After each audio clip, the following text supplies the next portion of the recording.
I'm comfortable saying Iowa will not be in the playoff. And if they are, we can just skip that game because we know what's going to happen. But could they be in the Big Ten title game?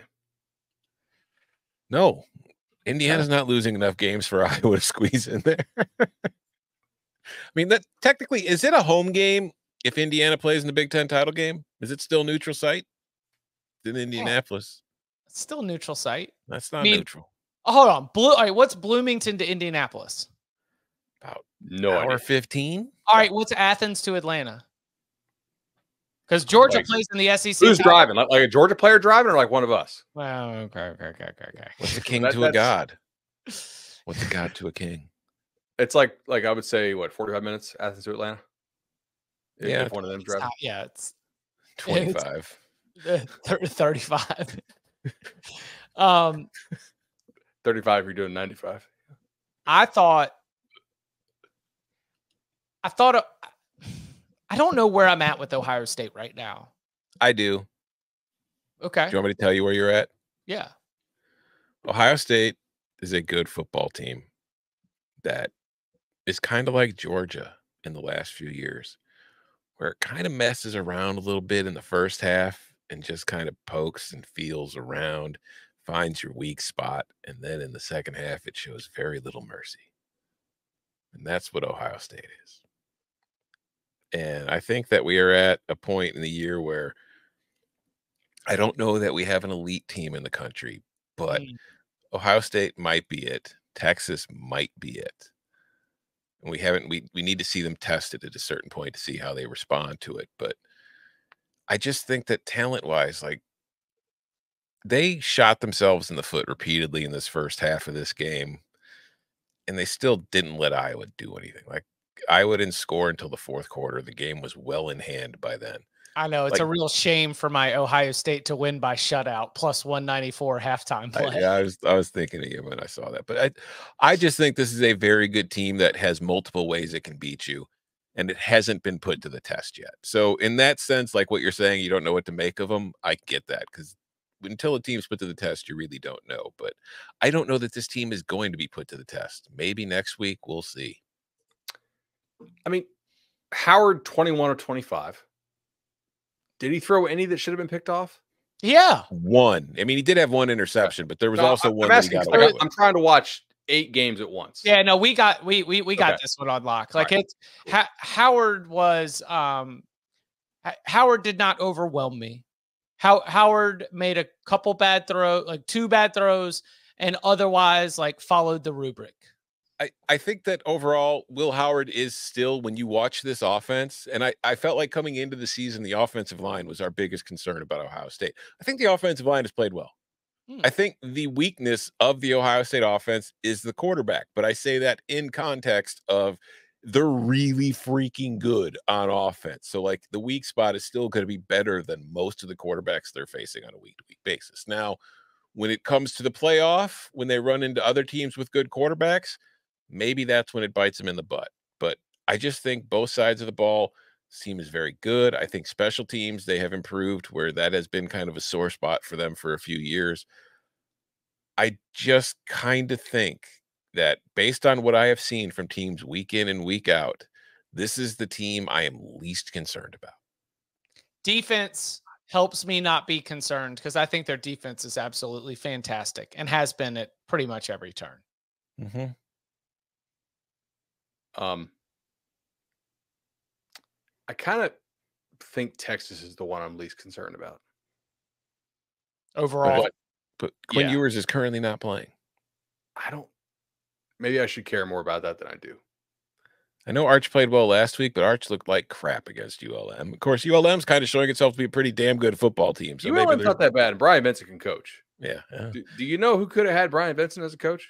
The school where he was the offensive coordinator and an interim head coach. That is correct. That allowed 71 points today to Tulane. That is true. So do you think that was, I'm not going to I'm not prying live on air, but like, there's some like old, like Bill Clark, Brian Vincent's boys out here doing it, right? What do you mean? Like John Summerall could have called the dogs off and did not. I don't know that it mattered. If you watch that thing closely, I did not, and I said I'm just. I I'm don't getting think that off UAB's the kids care, and I think they capital Q quit.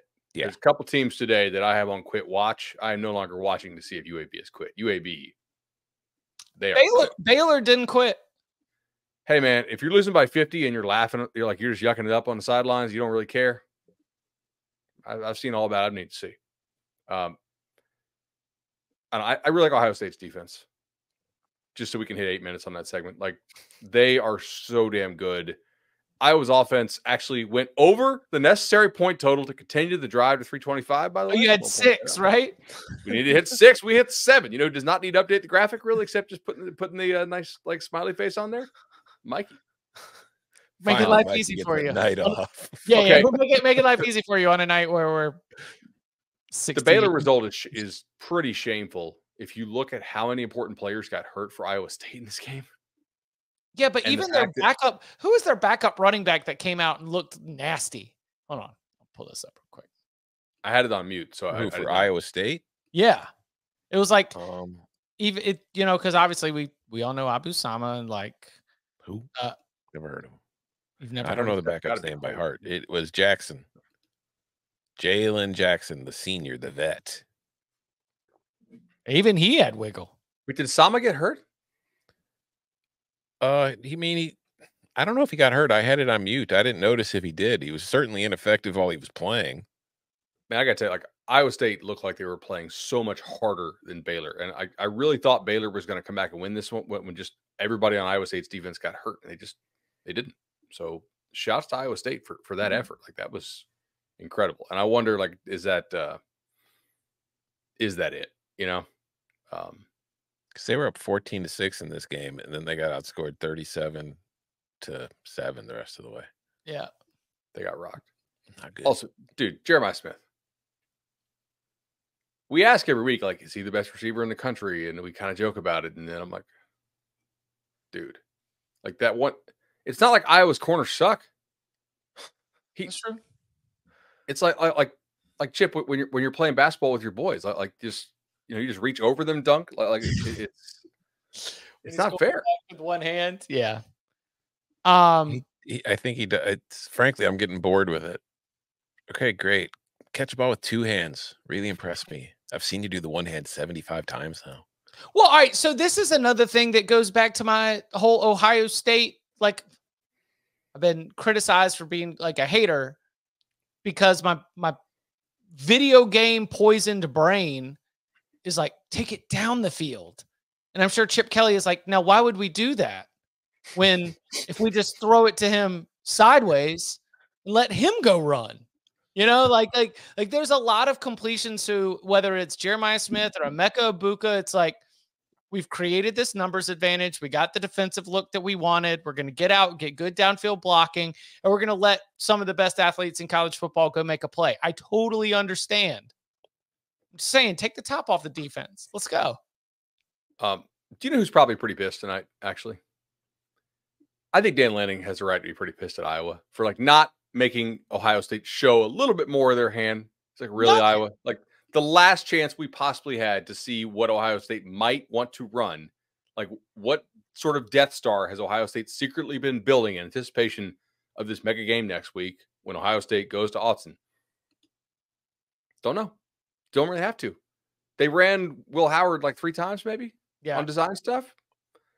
Meanwhile, Chip Kelly's probably sitting there. Doesn't really have to recruit anymore, so he just coaches ball and draws up plays nonstop, right? Like, he's probably thinking, okay, look what DeBoer did to this basically same defense you run out of empty in that game we saw 2 weeks ago. Look what DeBoer did to Oregon like the last couple times. And Penix was not even a runner last year. Like, can we incorporate some of that stuff? How do they defend this? How do they defend that? That's going to be interesting. I think if I'm Oregon, I'm like a little annoyed that Iowa did not make Ohio State show just a little bit more than they had to. 100%.